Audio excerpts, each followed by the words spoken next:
Hey guys, स्वागत है आपका देवभूमि फ्यूचर पॉइंट पे। तो जैसे कि हमने अपनी सामान्य अध्ययन की सीरीज़ शुरू करी थी ना, तो उसी क्रम में हमारा अगला वीडियो रहेगा। इसमें हर बार की तरह टोटल 50 एमसीक्यू डिस्कस करेंगे और अपना एक टॉपिक क्लियर करेंगे, ठीक है। तो शुरू करते हैं अपने पहले सवाल से। सबसे प्राचीन श्रम संगठन है, तो जो हमारा सबसे प्राचीन श्रम संगठन है वो हो जाएगा उसी क्रम में हमारा ऑप्शन नंबर बी, ठीक है। AITCUL, ये क्या हमारा सबसे प्राचीन श्रम संगठन है। अगला देखते हैं, सामाजिक विकास की 3 अवस्थाओं का सिद्धांत मूलतः किसने प्रतिपादित किया था। तो जो सामाजिक विकास की 3 अवस्थाओं का जो सिद्धांत प्रतिपादित किया था वो किया था ऑगस्ट कॉम्टे ने, ठीक है। ऑप्शन नंबर जो हमारा डी हो जाएगा, ऑगस्ट कॉम्टे द्वारा सामाजिक विकास की 3 अवस्थाओं का सिद्धांत दिया गया था।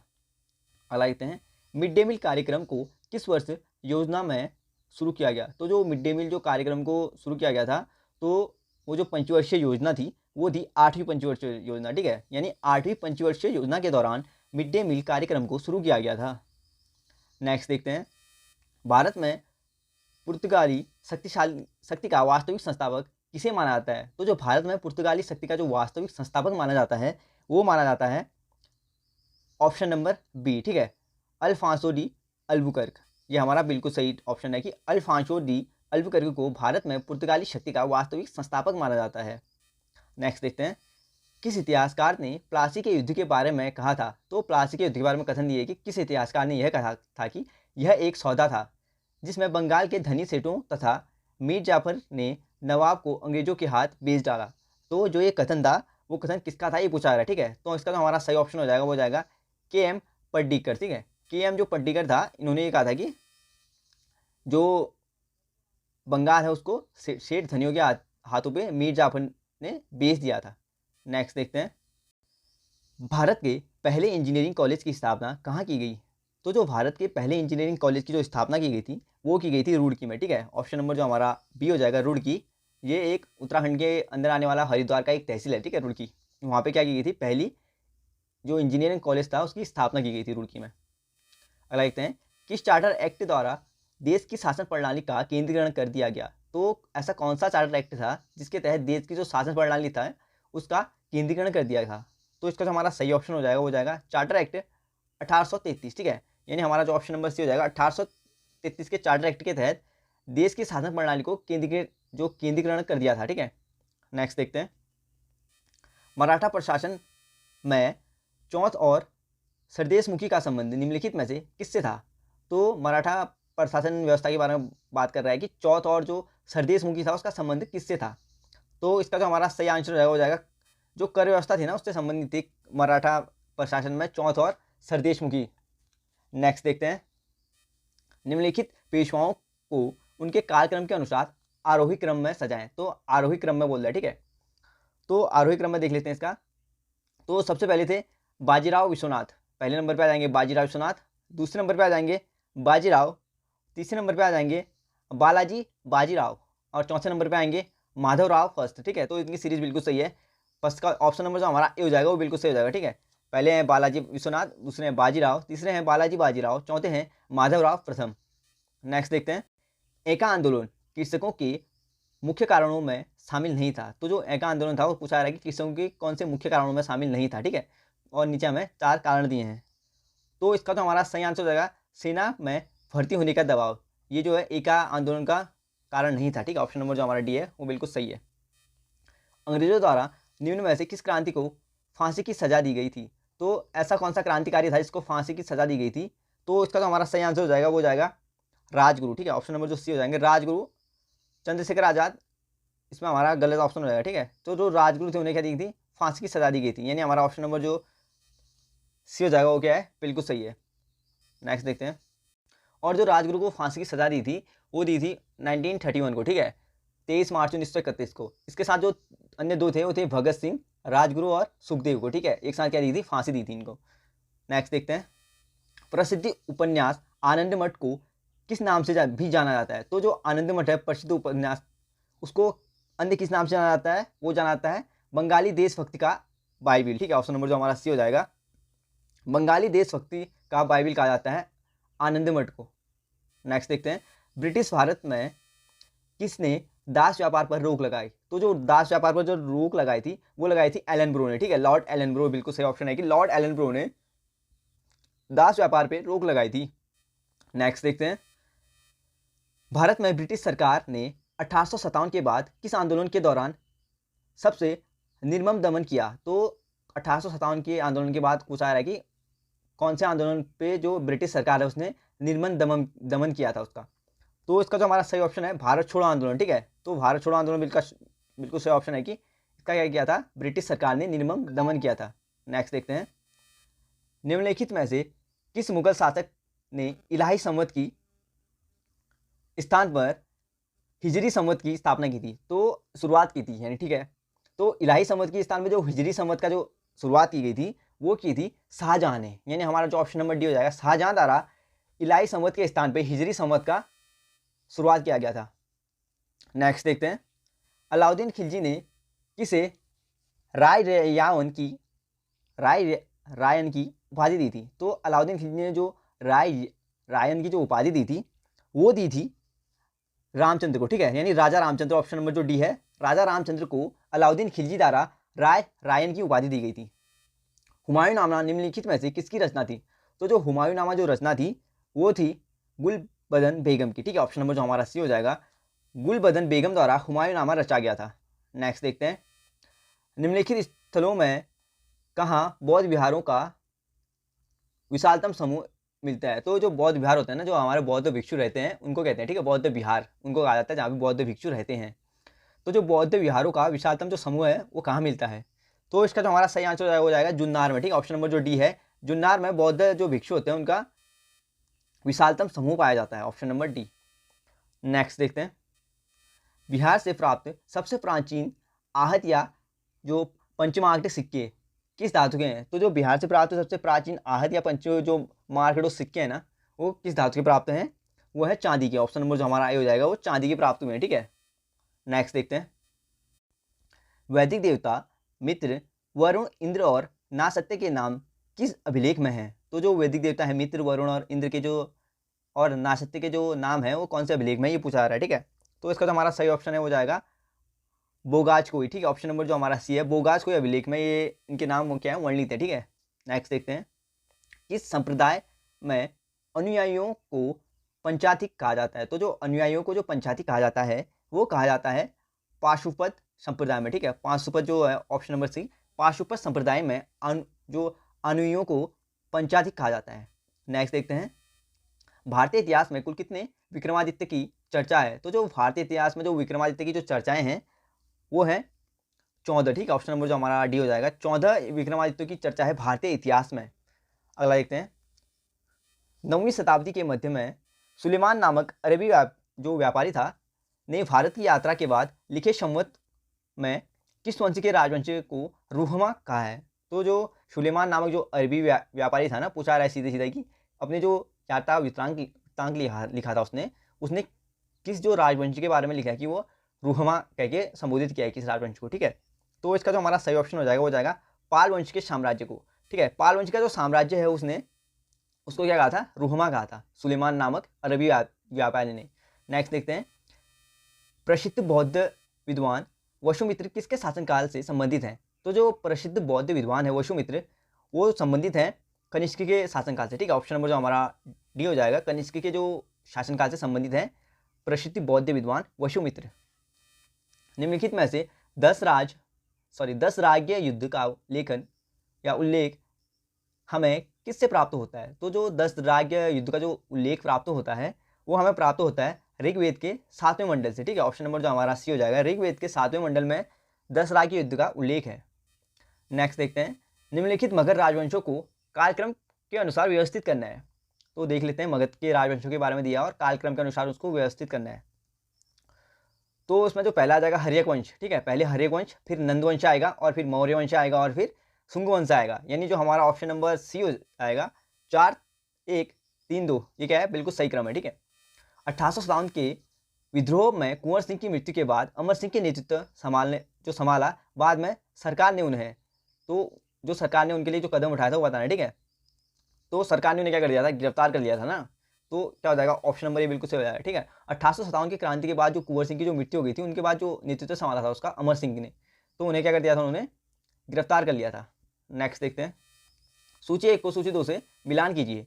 तो एक साइड हमें मूल अधिकार दिए हैं, दूसरी साइड अनुच्छेद दिए हैं, ठीक है। तो सूची 1 को सूची 2 से मिलाना है, तो देख लेते हैं। समानता का अधिकार, तो जो समानता का अधिकार है वो कौन से अनुच्छेद में हमारे, वो जाएगा 14 से 18, ठीक है। समानता का अधिकार 14 से 18 बिल्कुल सही है। नेक्स्ट जो है वो है स्वतंत्रता का अधिकार, तो जो स्वतंत्रता का जो अधिकार है वो हमारे 19 से 22 में, बिल्कुल सही है, 19 से 22, ये भी ठीक है। शोषण के विरुद्ध, तो जो शोषण के विरुद्ध अधिकार है 23 से 24 है, बिल्कुल सही है भी। धर्म की स्वतंत्रता का अधिकार, तो जो धर्म की स्वतंत्रता का जो अधिकार है वो 25 से 28 है, ठीक है। समानता का अधिकार है 14 से 18, स्वतंत्रता का अधिकार है 19 से 22, शोषण के विरुद्ध जो अधिकार है वो है 23 से 24, और धर्म की स्वतंत्रता का जो अधिकार है वो है 25 से लेकर 28। तो इसका जो सही ऑप्शन रहेगा वो हमारा हो जाएगा ए का 1, बी का 2, सी का 3 और डी का 4, यानी ऑप्शन नंबर ए बिल्कुल करेक्ट है। नेक्स्ट देखते हैं, किसकी गिरफ्तारी किसी गिरफ्तार व्यक्ति को न्यायालय के सामने प्रस्तुत करने हेतु न्यायालय कौन सी रीट जारी करेगा। तो किसी गिरफ्तार व्यक्ति को जब न्यायालय के सामने पेश किया जाता है ना, तो न्यायालय द्वारा जो रीट जारी की जाती है वो पूछा जा रहा है। तो इसमें सीधी सीधी बात है, बंदी प्रतिरक्षीकरण रीट जारी होती है, ठीक है। ऑप्शन नंबर जो हमारा ये हो जाएगा, बंदी प्रतिरक्षीकरण जो रीट है वो न्यायालय द्वारा जारी होती है।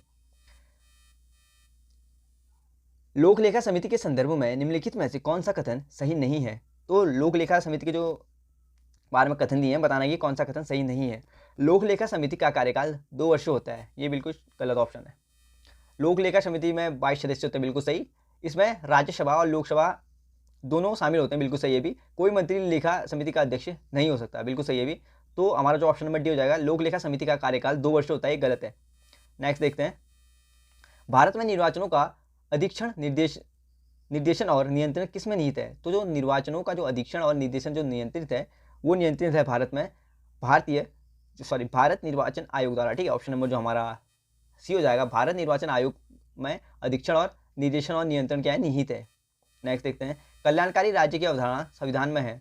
तो जो कल्याणकारी राज्य की जो अवधारणा है वो संविधान में किस में है, नीति निर्देशक तत्व में, ठीक है। ऑप्शन नंबर जो हमारा सी हो जाएगा, नीति निर्देशक तत्व में। और याद रहे कि अगर मौलिक अधिकारों का हनन हो रहा है तो हम उच्च न्यायालय या उच्चतम न्यायालय जा सकते हैं, ठीक है, आर्टिकल 32 के अनुसार। पर अगर हमारे नीति निर्देशक तत्व अगर कोई राज्य लागू ना करे तो इसमें हम न्यायालय नहीं जा सकते, क्योंकि वो टोटली राज्य पे डिपेंड करता है कि कोई राज्य अपने जो राज्य के जो एरिया है ना उस पर नीति निर्देशक तत्व लागू करना चाहे या ना चाहे, ये टोटली किस पे लागू करता है, राज्य पे, ठीक है। और ये राज्य के अकॉर्डिंग होगा जो भी होगा। नेक्स्ट देखते हैं, किस समिति की रिपोर्ट के आधार पर मूल कर्तव्यों को भारतीय संविधान में शामिल किया गया था। तो ऐसी कौन सी समिति थी जिसकी रिपोर्ट के आधार पर जो मूल कर्तव्य थे उनको भारतीय जो संविधान है उसमें शामिल किया गया था, वो थी स्वर्ण सिंह समिति, ठीक है। स्वर्ण सिंह समिति के आधार पर क्या किया था, मूल कर्तव्यों को भारतीय जो संविधान है उसमें शामिल किया गया था। ऑप्शन नंबर ए बिल्कुल करेक्ट आंसर है। नेक्स्ट देखते हैं, निम्नलिखित में से कौन सा सुमेलित नहीं है। तो कौन सा सुमेलित नहीं है, बूढ़ा बाग प्रपात, ये कांची नदी इस पर नहीं है, ठीक है। ऑप्शन नंबर जो डी हो जाएगा क्या, ये सुमेलित नहीं है। बाकी अन्य जो है, और इसमें जो इंपॉर्टेंट है वो धुआंधार जलप्रपात नर्मदा पे इंपॉर्टेंट है, ठीक है, इसको याद रखिएगा। नेक्स्ट देखते हैं, भारत के कुछ भागों में लाल मिट्टी पाई जाती है, मिट्टी के इस रंग का प्रमुख कारण क्या है। तो जो भारत में लाल मिट्टी पाई जाती है तो मिट्टी के इस रंग का होने का जो प्रमुख कारण पूछा जा रहा है, ठीक है। तो इसका जो कारण है फेरिक ऑक्साइड की उपस्थिति, ठीक है। ऑप्शन नंबर जो हमारा सी हो जाएगा, फेरिक ऑक्साइड की उपस्थिति के कारण भारत के कुछ भागों में लाल मिट्टी पाई जाती है। नेक्स्ट देखते हैं, रेड इंडियन जनजाति निम्नलिखित में से मैं कहाँ की मूल निवासी है। तो जो रेड इंडियन जनजाति है पूछा रहा है कि कहाँ की मूल निवासी है। तो इसका जो सही ऑप्शन है वो है उत्तरी अमेरिका की, ठीक है। तो जो रेड इंडियन जो जनजाति है वो उत्तरी अमेरिका की मूल निवासी है।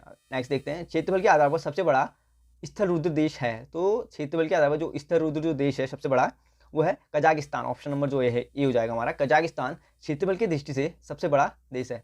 अगर आपको वीडियो स्पीड लग रही हो तो वीडियो को पॉज करके अपने आंसर लगाने के बाद वीडियो को चालू कर सकते हैं, ठीक है। आप लैंड ऑफ थंडरबोल्ट कहा जाता है। तो जो लैंड ऑफ थंडरबोल्ट कहा जाता है वो कहा जाता है भूटान को। ऑप्शन नंबर जो ए हो जाएगा, भूटान को लैंड ऑफ थंडरबोल्ट कहा जाता है।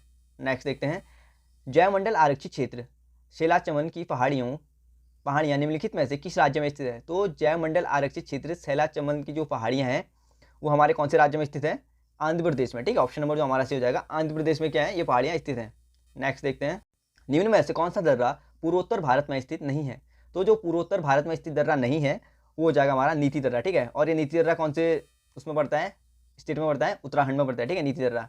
नेक्स्ट देखते हैं, स्पेन और फ्रांस के मध्य कौन सा पर्वत सीमा बनाता है? तो जो स्पेन और फ्रांस के मध्य जो सीमा बनाता है वो बनाता है पिरेनीज पर्वत। ऑप्शन नंबर जो बी हो जाएगा, पिरेनीज पर्वत स्पेन और फ्रांस के मध्य सीमा बनाता है। पंचभद्रा झील भारत के किस राज्य में स्थित है? तो जो पंचभद्रा जो झील स्थित है वो भारत के राजस्थान में स्थित है। ठीक है, ऑप्शन नंबर जो हमारा ये हो जाएगा, राजस्थान में स्थित है पंचभद्रा झील। नेक्स्ट देखते हैं, प्रदूषण के अध्ययन में एसपीएम किसे निर्देशित करता है? तो जो प्रदूषण के अध्ययन में जो एसपीएम जो रिपोर्ट होती है ना, वो पूछा रहा है कि किसको निर्देशित करती है। ठीक है, निर्दिष्ट करता है। तो इसका जो हमारा सही ऑप्शन हो जाएगा वो जाएगा सस्पेंडेड पार्टिकुलेट मैटर। ठीक है, ऑप्शन नंबर जो डी हो जाएगा, सस्पेंडेड पार्टिकुलेट मैटर को क्या करता है, ये निर्देशित करता है। नेक्स्ट देखते हैं, रक्त परिसंचरण की खोज किसने किया था? तो जो रक्त परिसंचरण की जो खोज की थी वो की थी विलियम हार्वे ने। ऑप्शन नंबर जो हमारे सी हो जाएगा, विलियम हार्वे द्वारा रक्त परिसंचरण तंत्र की खोज की गई थी। नेक्स्ट देखते हैं, निम्नलिखित में से कौन कीटभक्षी पौधे का उदाहरण है? तो जो कीटभक्षी पौधे का उदाहरण है कौन सा है हमारे, वो जाएगा ड्रोसेरा। ऑप्शन नंबर जो सी हो जाएगा, ड्रोसेरा, ये क्या है, कीटभक्षी पौधे का उदाहरण है। नेक्स्ट देखते हैं, नाइट्रोजन एक आवश्यक अवयव नहीं है। तो किसमें एक पूछा रहा है कि चार ऑप्शन दिए कि बताना है कि किसमें नाइट्रोजन एक आवश्यक अवयव नहीं है। तो इसका जो हमारा सही ऑप्शन हो जाएगा वो जाएगा कार्बोहाइड्रेट में। ठीक है, कार्बोहाइड्रेट में नाइट्रोजन एक आवश्यक अवयव नहीं है। नेक्स्ट देखते हैं, निम्न में से कौन सा हार्मोन पादप कोशिका में नहीं पाया जाता है? तो जो पादप कोशिका में हार्मोन नहीं पाया जाता है वो नहीं पाया जाता है एड्रेनलिन। ठीक है, ऑप्शन नंबर जो हमारा डी हो जाएगा, एड्रेनलिन हार्मोन पादप कोशिका में नहीं पाया जाता है, ऑप्शन नंबर डी। नेक्स्ट देखते हैं, डीपीटी का टीका निम्नलिखित में से किससे सुरक्षा हेतु लगाया जाता है? तो जो डीपीटी का जो टीका लगाया जाता है वो पूछा रहा है कि किससे सुरक्षा के लिए लगाया जाता है? तो हमारा जो सही ऑप्शन है वो हो जाएगा ऑप्शन नंबर सी, डिप्थीलिरिया, कुकुर खांसी और टिटनेस की सुरक्षा के लिए लगाया जाता है। ठीक है, ये टीका कौन सा टीका, डीपीटी का टीका। ऑप्शन नंबर हमारा जो सी हो जाएगा वो बिल्कुल करेक्ट है। नेक्स्ट देखते हैं, निम्न में से कौन सा तत्व पी ब्लॉक समूह के तत्व नहीं है? तो कौन सा तत्व है जो पी ब्लॉक में सम्मिलित नहीं है? तो उसका हमारा सही ऑप्शन हो जाएगा हाइड्रोजन। ठीक है, हाइड्रोजन क्या है, ये इसमें सम्मिलित नहीं है। नेक्स्ट देखते हैं, वक्रता केंद्र एवं दर्पण के ध्रुव को मिलाने वाला रेखा कहते हैं। तो जो वक्रता केंद्र और दर्पण के ध्रुव को मिलाती है ना, उसको रेखा को क्या कहा जाता है, ये पूछा रहा है। तो उसे वक्रता त्रिज्या कहते हैं। ठीक है, ऑप्शन नंबर जो हमारा भी हो जाएगा, वक्रता त्रिज्या कहा जाता है वक्रता केंद्र और दर्पण के ध्रुव को मिलाने वाली रेखा को। तो 50 MCQ क्लियर हो चुके हैं। तो टॉपिक की तरफ चलते हैं और वीडियो समाप्त करते हैं भी। ठीक है, अप्रत्यक्ष निर्वाचन प्रणाली की शुरुआत की गई। तो जो अप्रत्यक्ष निर्वाचन प्रणाली की जो शुरुआत की गई थी वो की गई थी 1892। ठीक है, 1892 में भारत परिषद अधिनियम के अंतर्गत क्या की गई थी, अप्रत्यक्ष निर्वाचन प्रणाली की शुरुआत की गई थी। नेक्स्ट देखते हैं, इसके अंतर्गत बजट था, बजट पर बहस करने तथा कार्यकारिणी से प्रश्न पूछने की शक्ति दी थी। तो पूछा है कि बजट पर बहस करने और कार्यकारिणी के प्रश्नों को पूछने की जो शक्ति दी थी वो किसके तहत दी गई है? तो 1892 के भारत परिषद अधिनियम के अंतर्गत है। ठीक है, ये शक्तियाँ मुस्लिम समुदाय के लिए पृथक प्रतिनिधित्व का उपबंध किया गया। तो 1909 का जो भारत परिषद अधिनियम था उसके तहत मुस्लिम संप्रदाय को पृथक निर्वाचन या पृथक जो प्रतिनिधित्व थी उसका उपबंध किया गया। ठीक है, उसके लिए इस अधिनियम को मार्ले मिंटो सुधार अधिनियम भी कहा जाता है। बिल्कुल सही है। लॉर्ड मिंटो को सांप्रदायिक निर्वाचन का जनक कहा जाता है। बिल्कुल ठीक है, लॉर्ड मिंटो को सांप्रदायिक निर्वाचन का जनक कहा जाता है। इसी अधिनियम के अंतर्गत सत्येंद्र प्रसाद सिन्हा वायसराय के कार्यपालिका परिषद के पहले भारतीय सदस्य बने। ठीक है, सत्येंद्र प्रसाद सिन्हा क्या बने थे, पहले भारतीय सदस्य बने थे वायसराय की कार्यकाली परिषद के। ठीक है, नेक्स्ट देखते हैं, केंद्र में द्विसदनात्मक विधायिका की स्थापना की गई। तो केंद्र में जो द्विसदनात्मक जो विधायिका की जो स्थापना की गई थी वो की गई थी 1919 का भारत शासन अधिनियम के अंतर्गत। इस अधिनियम के अंतर्गत भारत में एक लोक सेवा आयोग का गठन का प्रावधान किया गया। इस अधिनियम के अंतर्गत सांप्रदायिक आधार पर सिखों, आंग्ल भारतीय, ईसाइयों तथा यूरोपियों के लिए भी निर्वाचन सिद्धांत को स्वीकार किया गया था। इस अधिनियम के अंतर्गत पहली बार केंद्रीय बजट को राज्य बजट से अलग किया गया। ठीक है, 1919 के अधिनियम से। नेक्स्ट देखते हैं, इस अधिनियम के अंतर्गत वैधानिक आयोग का गठन किया गया। ठीक है, वैधानिक आयोग का। नेक्स्ट देखते हैं, इस अधिनियम को मोंटेग्यू चेम्सफोर्ड सुधार के नाम से भी जाना जाता है। इंपॉर्टेंट है ये। केंद्रों में द्वैध शासन की स्थापना की गई। तो 1935 का जो भारत शासन अधिनियम के अंतर्गत केंद्रों में द्वैध शासन प्रणाली की स्थापना की गई। ठीक है, इस अधिनियम के अंतर्गत प्रांतों में द्वैध शासन व्यवस्था को समाप्त कर दिया गया। इसी अधिनियम के अंतर्गत बर्मा को भारत से अलग किया गया। इस अधिनियम के तहत जो भारतीय रिजर्व बैंक की स्थापना की गई। ठीक है, और 1935 के अधिनियम के बारे में कटाक्ष करते हुए जवाहरलाल नेहरू ने कहा है कि गुलामी का अधिकार पत्र है। ठीक है, तो 1935 के अधिनियम को देखते हुए किसने ये कहा था कि यह गुलामी का अधिकार पत्र है। तो ये कहा था जवाहरलाल नेहरू ने, ठीक है। तथा एक ऐसी कार है जिसमें ब्रेक तो है पर इंजन नहीं। इंपॉर्टेंट है, ठीक है। जवाहरलाल नेहरू ने 1935 के अधिनियम के बारे में कटाक्ष करते हुए ये कहा था कि गुलामी का एक अधिकार पत्र है और यह एक ऐसी कार है जिसमें ब्रेक तो है पर इंजन नहीं है, ठीक है। और भारतीय स्वतंत्रता अधिनियम को प्रस्तावित किया गया। तो जो भारतीय स्वतंत्रता जो अधिनियम को प्रस्तावित किया गया था वो किया गया था 4 जुलाई 1947 को।